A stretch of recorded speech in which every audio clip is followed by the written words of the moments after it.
Amém, meus irmãos? Glória a Deus. Queridos,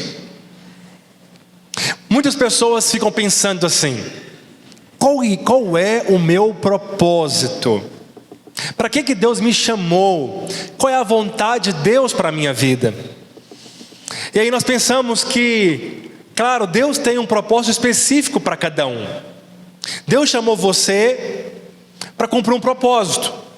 E este propósito nem sempre é os 5 ministérios, igual Deus chamou alguns para pastores, outros para profetas, outros para mestres, evangelistas e apóstolos. Os 5 ministérios. Mas Deus também chamou os irmãos, alguns para ser empresários, outros para ser médico, outro advogado. Enfim, também são empresários, não é verdade? Mas a questão é, dentro de cada profissão, há um chamado também para você. Há um chamado para nós. E esse chamado é para você expressar Jesus. Esse chamado é para você cumprir o ide do Senhor. Ele diz: ide por todo mundo e fazei discípulos. Pregai o evangelho em todo o tempo. Então, em qualquer momento, de todas as maneiras, você pode pregar o evangelho. Podemos pregar o evangelho.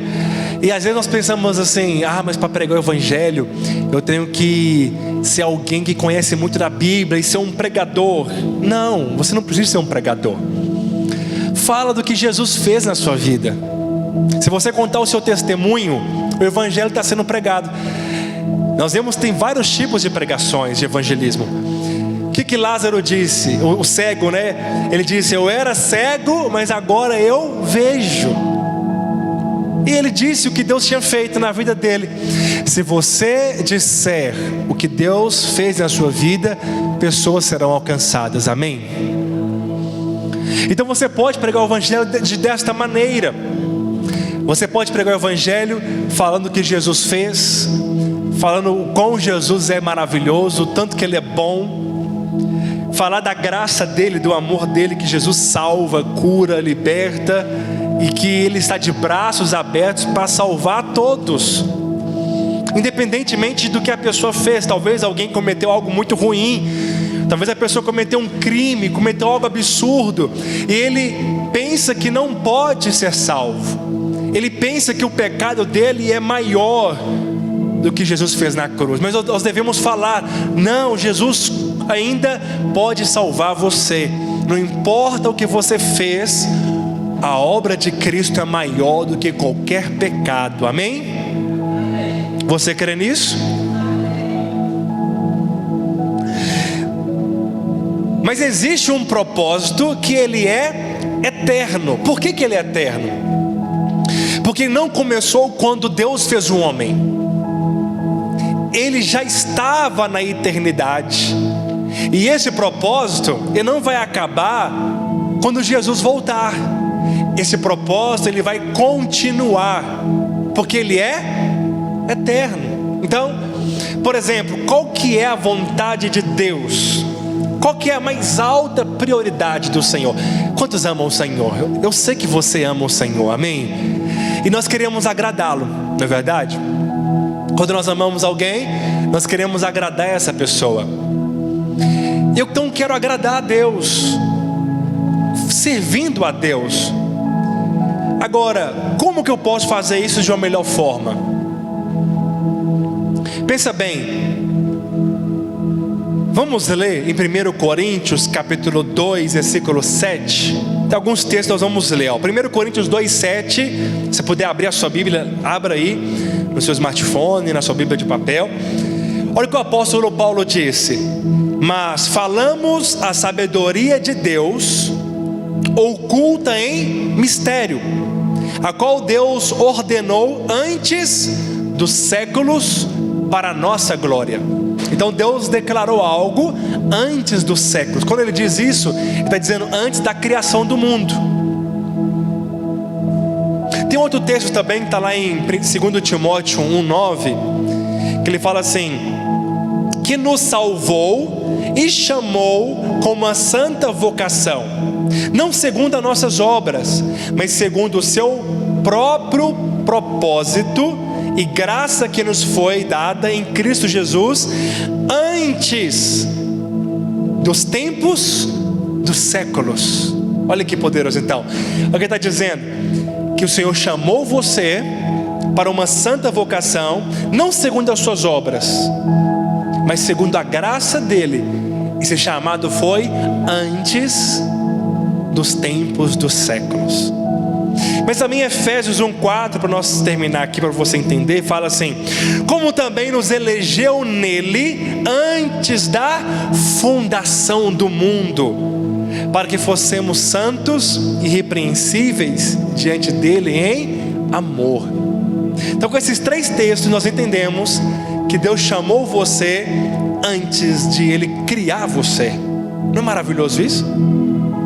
Você já nasceu com um propósito formado no coração de Deus. Não é que você nasceu e Deus olhou para você assim: não, eu vou dar uma missão para ele agora. Ele já que nasceu, então eu vou dar uma missão para ele. Não. Deus já antes, ele criou você já com um propósito. Isso é maravilhoso, não é verdade?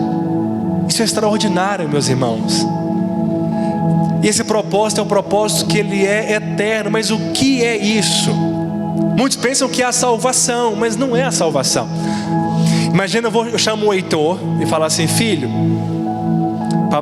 você vai passear com o papai lá no shopping. E nós vamos lá nos brinquedos, nós vamos comer lá. Eu vou lá, coloco uma roupinha linda nele, um perfume nele, fala: fica aqui, que agora eu vou tomar o meu banho. E nós vamos para o shopping. Aí eu vou tomar banho. E quando eu volto, ele pulou no barro e está todo sujo. Sujou todo. Tem como levar ele para o shopping dessa forma? Não. O que eu tenho que fazer? Cancelar a ida para o shopping? Não. Tem que dar um banho nele de novo. Colocar uma roupa nova nele, não é? Falar: agora nós vamos para o shopping. Agora você está apropriado para ir no shopping. O que significa isso, irmãos? O Senhor nos criou perfeitos, limpos, né? Nós éramos irrepreensíveis, sem nenhum pecado. Nós éramos eternos. Olha que extraordinário. Nós estávamos certos a nossa eternidade com Cristo, porque o pecado que nos tirou de lá, é o pecado que tirou o homem de lá, e não tinha pecado. Então eu estava pronto para ir ao shopping. Mas não estou falando de shopping, estou falando de vida com Cristo eterna, não é? Amém? Mas o homem, o que ele fez? Pulou na lama do pecado. Deus olhou para o homem e disse: não tem como você entrar no céu desta forma. E o que foi a salvação? A salvação foi Jesus nos dar um banho e nos dar uma roupa nova. É isso que é a salvação. Então a salvação, ela não é um objetivo a ser alcançado no final. Não, nós já recebemos e estamos prontos para partir com o Senhor, amém? Para ter uma vida eterna com Ele. O que o Senhor fez? Então Ele, através da água do Espírito, da palavra, nos lavou, pegou aquelas roupas de pecado, nos revestiu de Cristo. Quando Jesus olha para você, Ele não vê mais o lamaçal do pecado, Ele vê a roupa nova. A roupa nova é quem? Jesus. Fomos revestidos do Senhor. Só que aí muitos parou no banho. A criança ficou entretida com o banho e ela não quer continuar indo para o shopping mais. Tem muitos que ficam empolgados, querendo se salvar todo dia, e esqueceu de desfrutar uma vida plena com Jesus. Então qual que é o propósito eterno? O propósito eterno é desfrutar da presença de Jesus. O propósito eterno é viver uma vida de igreja, de uns aos outros, uma vida de comunidade. É amar um ao outro, cuidar um do outro. Porque se nós somos filhos, nós somos uma família. E essa família tem um pai, que é o nosso Senhor Jesus, amém? Mas também Ele é o nosso irmão mais velho ao mesmo tempo, diz a Bíblia. Que Ele foi Ele era o único, mas agora Ele é o primeiro, porque nós também fomos feitos irmãos. O propósito eterno é viver uma vida plena. Ah, mas eu não estou na eternidade ainda. Sim, nós não estamos na eternidade, mas a eternidade está dentro de você. Os céus está dentro de você. Posso ouvir um amém? É isso que o Senhor fez. Ele colocou a eternidade dentro de nós. Ele colocou Ele mesmo dentro de nós. Então, o maior propósito de Deus não é a salvação. Não precisaria de salvar o homem se não tivesse pulado na lama. Agora nós temos que resgatar o homem de volta, aqueles que estão lá fora. Para quê? Para nós sermos transformados. Fala assim, ó, o propósito de Deus é sermos transformados em quem Jesus é. Isso é extraordinário, meus irmãos. Jesus veio para nos salvar e também para mostrar quem nós seríamos se o pecado não tivesse entrado na terra. Olha que loucura isso, não é? Todos nós seríamos iguais a Jesus. Homem, carne, nascido de uma mulher, né? Mas não tinha pecado na humanidade, não teria pecado na humanidade. O mundo não seria igual é hoje. Não teria esses problemas de desigualdade, de guerra, de morte, de traição, não é? De ciúmes, de intriga. Não teria essa loucura que existe hoje. Seria a eternidade. Seria a eternidade. Porque a eternidade não é um lugar. A eternidade é uma vida plena com Jesus, eterno. Então, quando o pecado entrou na humanidade, ele desfigurou o homem. Ele manchou, ele atrapalhou completamente o homem. O homem ficou doente, com tanto de problema dentro dele. Assim que nós viemos para Jesus, nós viemos para Cristo cheios de problemas. Agora o Jesus, Ele como é o nosso bom pastor, Ele está cuidando de nós, transformando Jesus em nós. E essa transformação depende também de nós entregarmos a Ele, porque Ele é o oleiro e nós somos o vaso. Quando o vaso entrega na mão do oleiro, Ele permite que Jesus trabalhe nas nossas vidas. Então tem alguns que são transformados mais rápido e alguns demoram mais, porque eles resistem mais. Mas qual que é a boa notícia? A boa notícia é: tudo coopera para o bem daqueles que amam a Deus e foram chamados segundo o seu propósito. Qual o propósito? O propósito eterno. E aí o que Jesus faz então? Tudo que acontece na nossa vida, tudo, de bom ou de ruim, Jesus pega isso e transforma para o nosso bem. Talvez aconteça algo ruim, um problema, um prejuízo, crise. O Senhor pega isso de alguma maneira para nos transformar. Não é maravilhoso? No final, nós sempre saímos ganhando. Essa é a graça de Deus. Ah, eu tomei um prejuízo. No final você sai ganhando, porque você aprendeu com esse prejuízo, foi formado algo em você, você aprendeu algo, não é? A depender de Deus, a crer em Deus, a não cair em certos golpes, etc, etc. Tudo serviu de aprendizado, para que lá na frente nós sejamos alguém mais parecido com o Senhor. Deus está no controle de tudo. Tudo que acontece comigo e com você, Ele está transformando para o nosso bem. Você crê nisso? Aleluia. E aí, queridos, o maior propósito de Deus é a sua igreja. Por que a sua igreja? Porque a igreja é a comunidade, é os céus aqui na terra. A igreja foram pessoas que foram salvas, e estão sendo transformadas, e que vai morar com Jesus na eternidade. A igreja é uma parte dos céus que está morando aqui na terra. Não é maravilhoso isso? A igreja toda no Brasil, fora do Brasil, a igreja mundial, né? Ela é a eternidade aqui. E nós precisamos de começar a expressar o reino dele, porque nós o conhecemos, nós conhecemos Jesus, nós conhecemos a sua palavra, nós temos a palavra de Deus, nós temos o poder dentro de nós, e nós precisamos de falar de cura e manifestar cura, precisamos de falar de libertação, precisamos de falar de perdão e perdoar, precisamos de falar de alegria, né? E ser feliz, precisamos de falar de cuidar do outro, porque tudo isso faz parte dos céus. Os céus têm uma cultura diferente da terra. Amém? E os céus estão aonde? Fala assim, ó, entre nós. Jesus disse que o reino de Deus é chegado no meio de vós.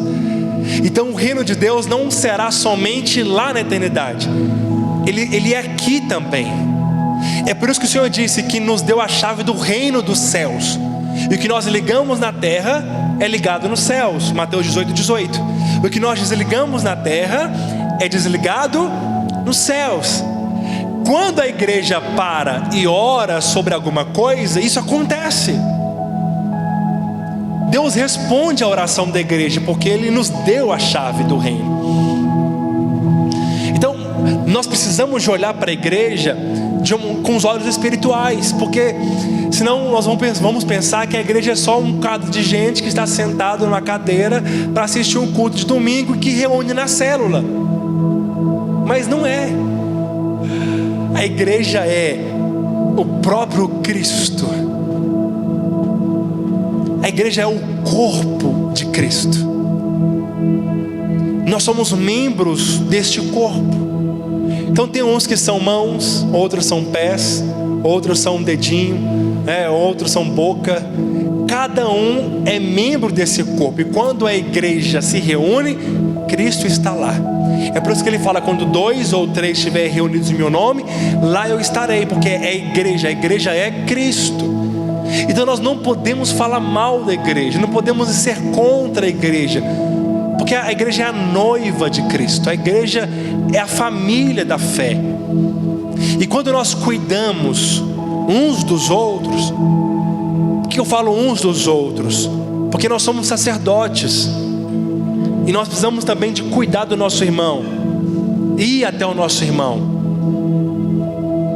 Nós precisamos de ir até aquelas pessoas que estão perdidas, que não conhecem Jesus ainda, e trazer ela para o reino, porque ela faz parte de um império das trevas. Elas estão com os 2 pés no inferno. Se nós não formos até elas e pregar o evangelho, elas não vão ter salvação. Mas de quem é essa responsabilidade? Fala assim: nossa, minha. Amém?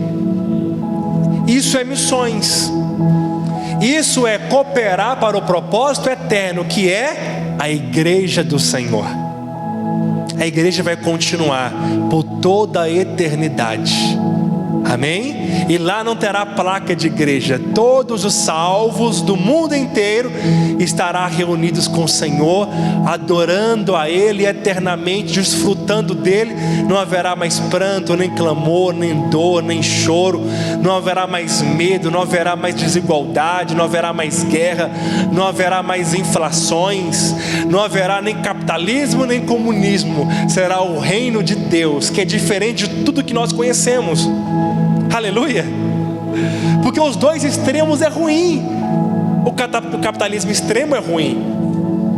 Pior ainda o comunismo. Este de todo jeito é ruim, não é? Já não tem salvação. Mas no reino de Deus não existe isso. É um reino de amor, de alegria, de paz. Estamos compreendendo isso? Amém? Como podemos ser uma igreja poderosa? Tem uma igreja que nós lemos na Bíblia que parece muito com as nossas células, que parece muito com a nossa igreja, é a igreja que o Senhor ama. Vamos ler lá em 1 João, na verdade o Evangelho de João, capítulo 12, abre lá comigo. Mateus, Marcos, Lucas e João. Abre lá, João, capítulo 12, verso 1. Aleluia. João 12, 1. 6 dias antes da Páscoa, foi Jesus para Betânia, onde estava Lázaro, a quem ele ressuscitara dentre os mortos. Deram-lhe, pois, ali uma ceia.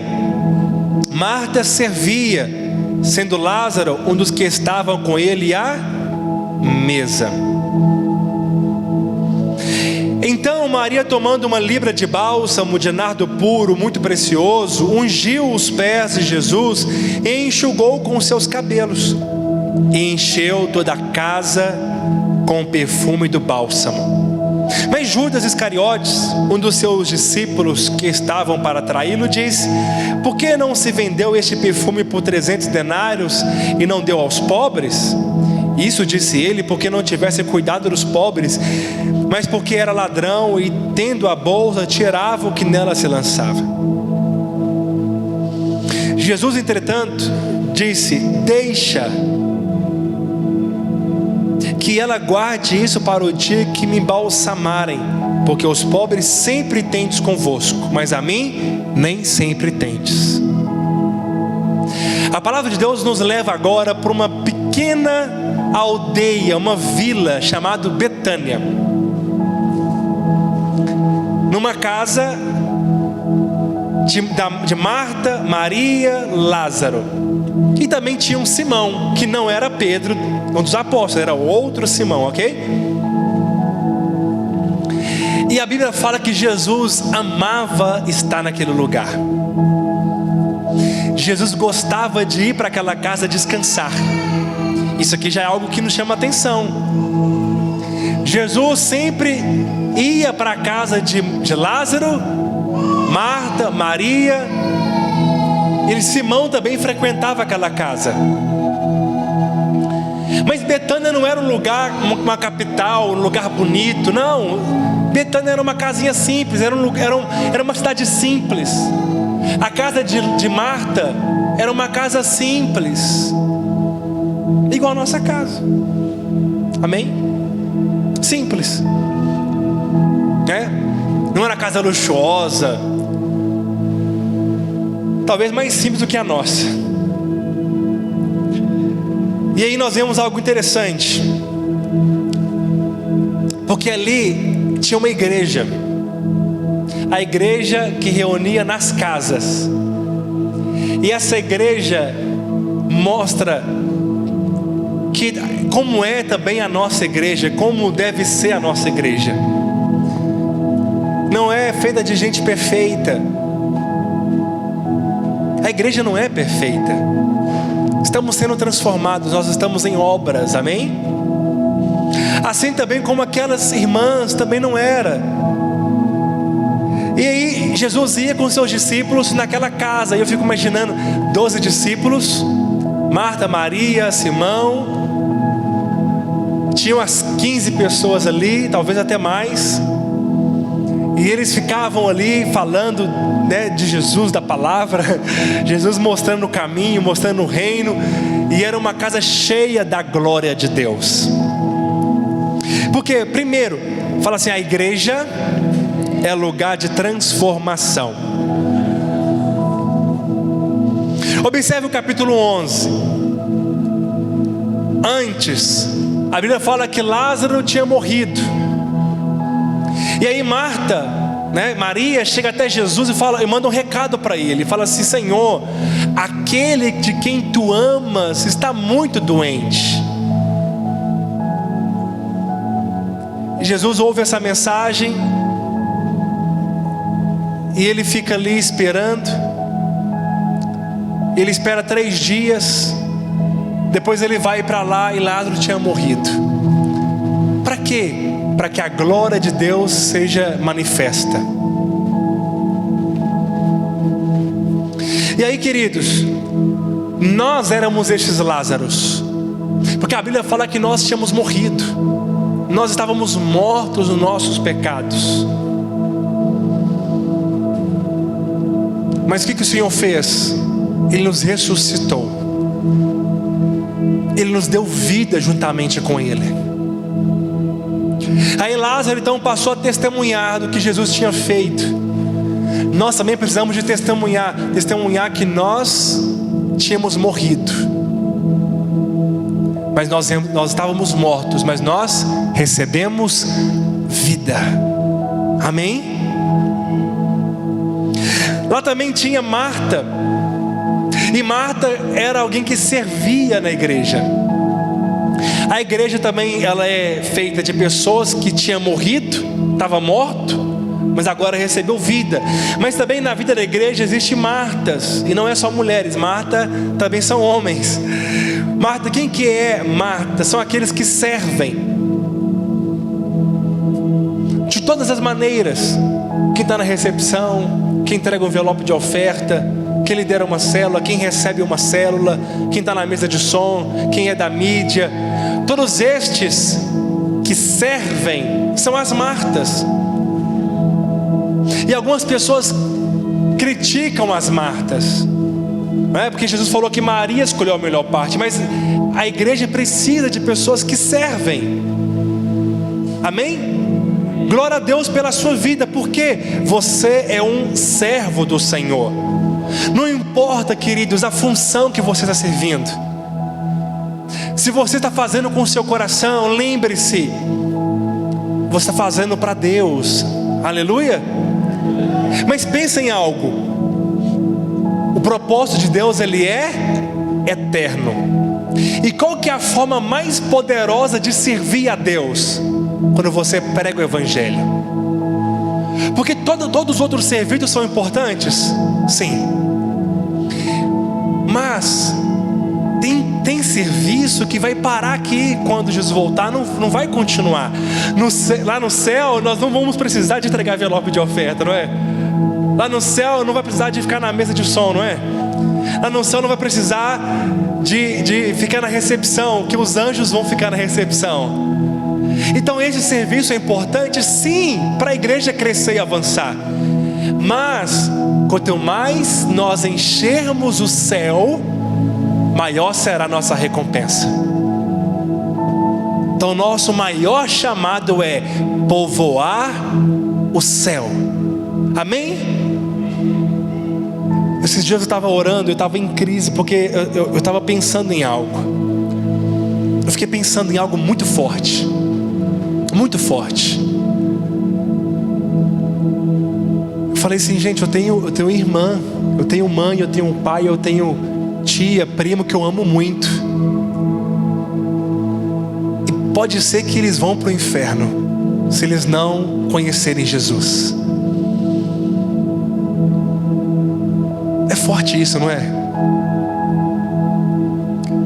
Aí sempre que eu tenho oportunidade eu falo disso para minha família, eu falo para minha mãe, eu falo para minha irmã, eu falo para minha família, eu falo de Jesus, porque eu amo eles, e eu quero que eles estejam no céu comigo.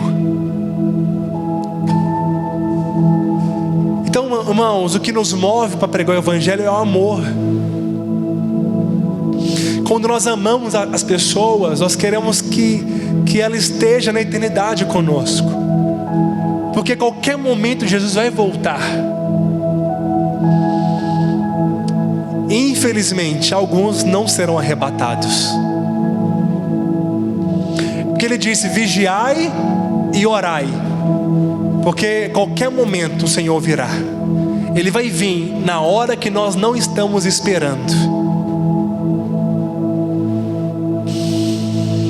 E o que nós fazemos com o nosso tempo, o que nós fazemos com a nossa vida, vai determinar se nós vamos ser arrebatados. Todavia, ele é salvo. A salvação é pela graça. Mas reinar com Cristo 1000 anos, não é. Depende da graça, mas é uma resposta nossa a essa graça. Lembra que o apóstolo Paulo falou assim? Ele diz assim: eu trabalhei mais do que todo mundo, todavia não eu, mas a graça de Deus comigo, porque ela não foi desperdiçada. A palavra vã é desperdiçada. O que o apóstolo Paulo fez? Através dessa graça, ele trabalhou para Jesus. E agora ele disse: eu estou pronto para partir com Jesus, porque eu combati o bom combate, eu terminei a carreira e eu guardei a fé. Agora a coroa da justiça que estava guardada para mim, não somente para mim, mas para aqueles que amam a sua volta. Presta bem atenção aqui agora. Quem ama a volta de Jesus e espera por Ele, é muito provável que Ele vai subir com Ele. Amém? Então, queridos, ore para que o Senhor volte. Mas ore e pregue o Evangelho para que as pessoas que nós amamos vão para o céu também junto conosco. Como eu disse, eu tenho família, eu tenho pai e mãe, eu tenho irmãs. Eu não quero que eles vão para o inferno, eu quero que eles vão para o céu. E eu sou mais próximo para pregar o Evangelho para eles. Então fale de Jesus para eles. Amém, meus irmãos? Marta estava servindo. Você que serve ao Senhor, você terá uma grande recompensa. Aleluia. Mas também na igreja lá, na casa de Marta, né, tinha Maria. E Maria, ela era aquela que ficava aos pés de Jesus para aprender com Jesus. Maria era aquela que se derramava diante do Senhor. Então, queridos, sempre que você for para a sua célula, sempre que você for para este culto, vá com o coração assim: eu vou para lá porque Jesus está lá e eu quero me encontrar com Ele, eu quero adorá-lo, eu quero receber dele. Se você for com o coração em Jesus, para buscar Jesus, você vai receber dele. Amém? Ele diz que um coração contrito e quebrantado Ele não desprezará. Mas também Ele disse: buscar-me-eis e achareis quando me buscar de todo o coração. Se você buscar Jesus com o seu coração, você vai encontrá-lo. Você vai ter uma experiência de amor com Ele, de alegria. E Ele vai remover todo o fardo pesado. Ele vai remover toda a ansiedade do seu coração. Ele vai remover toda a angústia. Deus, Ele é com você. Amém? Deus está com você. Amém? Ele é o seu Pai. Irmãos, quantos são pais aqui, avós? Eu estava estudando, eu estava com a porta trancada no meu quarto, estudando, né? Na verdade estava trancada, não estava fechada. Aí o Heitor aprendeu a abrir a porta agora. Ele pendura na maçaneta e empurra, a porta abre. Aí eu estava lá e ele vem: papai, papai, papai, papai. Estava pegado de mim hoje. Aí toda hora ele ia lá, abria a porta, sentava em cima do meu peito. E eu estudando a palavra. Mas eu olhava para ele assim, e o prazer que ele tinha de estar comigo. E eu falava assim: não, eu vou curtir meu filho, eu vou ficar aqui com ele. Aí eu deixava ele. Quando ele ia embora, eu ia lá e fechava a porta de novo. Aí passava uns tempinhos, ele vinha: papai, papai, papai. Pendurava na maçaneta, abria a porta, sentava do meu lado e ficava lá. Aí eu ficava com ele. O Senhor é o nosso Pai. E às vezes o Senhor, não é que Ele fecha a porta, mas parece que Ele se esconde. Ele quer que nós sejamos como crianças que falam: papai, papai, papai. Vai lá e bate na porta, né?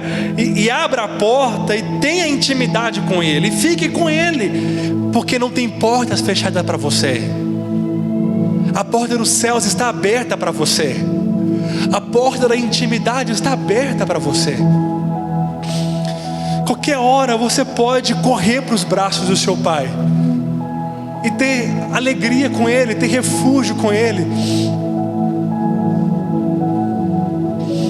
Amém? E Ele ama estar com você. Corra para Ele todos os dias. O que me chama a atenção é que a Bíblia fala que Lázaro não fez nada. Lázaro não serviu, Lázaro não adorava, Lázaro estava sentado à mesa, mas ele amava Lázaro.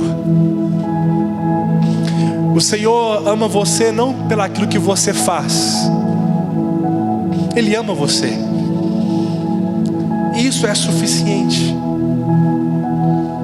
Ele ama você do jeito que você é.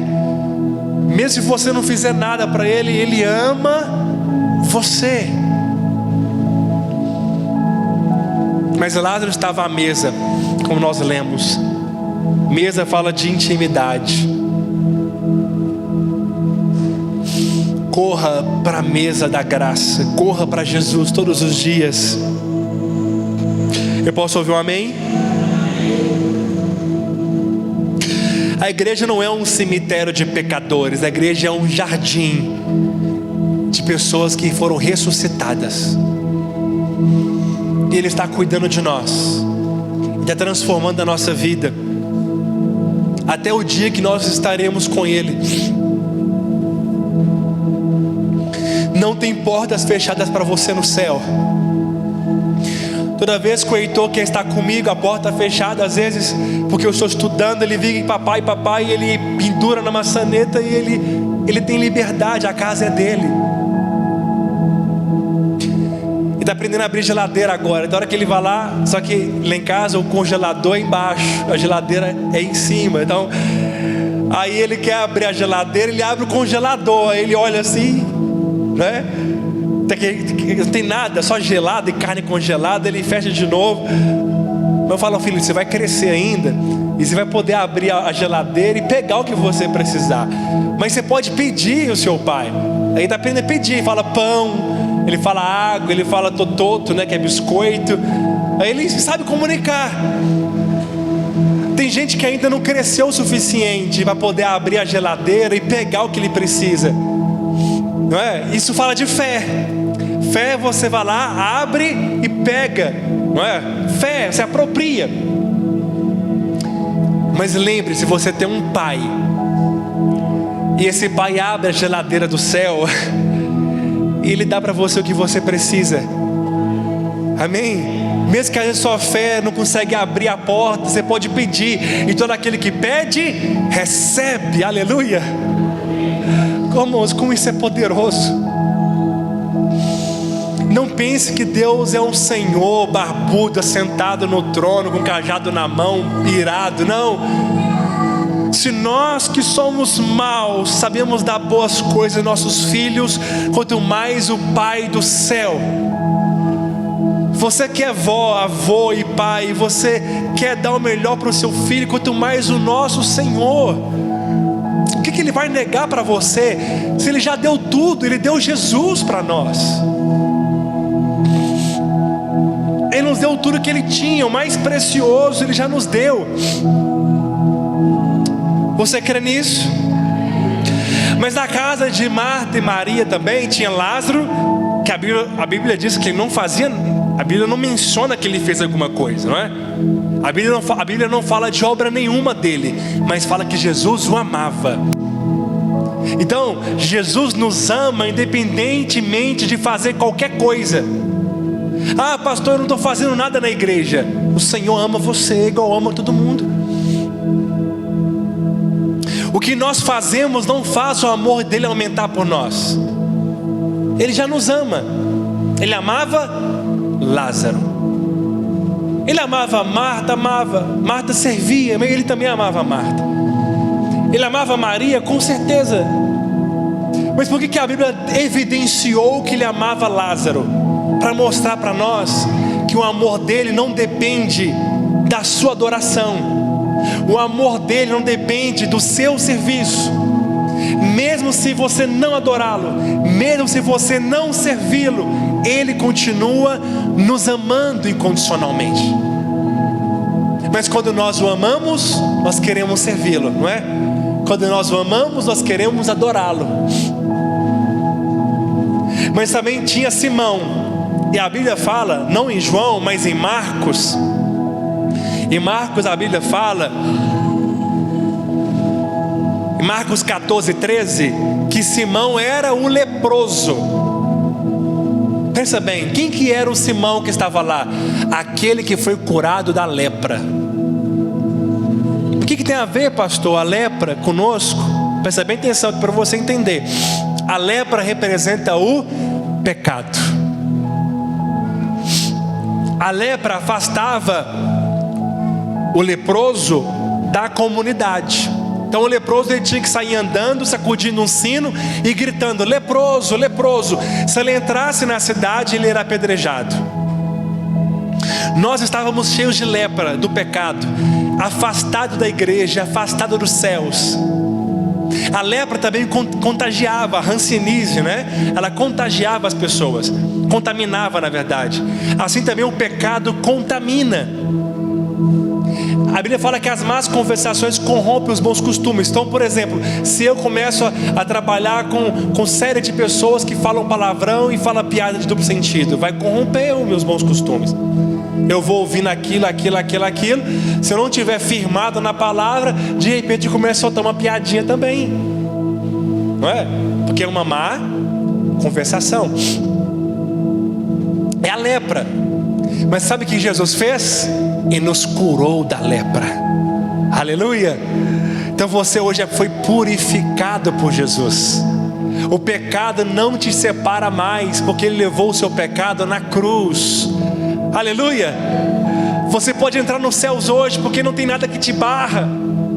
As portas do céu estão abertas para você, porque você é filho. Você foi o Simão curado da lepra. Você foi o Lázaro que estava morto, mas foi ressuscitado. Nós somos as Marias que adoramos a Jesus, mas também nós somos a Marta que servimos a Jesus. Aleluia. Essa é a igreja que o Senhor ama. É o Lázaro que foi ressuscitado, é o Simão que foi purificado da lepra, é a Marta que serve, mas também é a Maria que adora. Quantos pode dizer glória a Deus? Mas lembre-se, Maria derramou o seu vaso de alabastro e ela encheu todo o ambiente da casa. Queridos, quando a igreja adora, quando há adoração, o ambiente da célula, o ambiente dos cultos, tem a fragrância, tem o bom perfume de Cristo, tem alegria fluindo. Nós precisamos de adorar o Senhor. Quando você chegar aqui para o culto, adore ao Senhor. Quando você chegar na sua célula, adore ao Senhor, e você vai perceber que o ambiente vai mudar. Quando você estiver na sua casa, chama os seus filhos, chama a sua esposa, adore ao Senhor, e o ambiente da sua casa vai mudar. Amém? Fica de pé em nome de Jesus.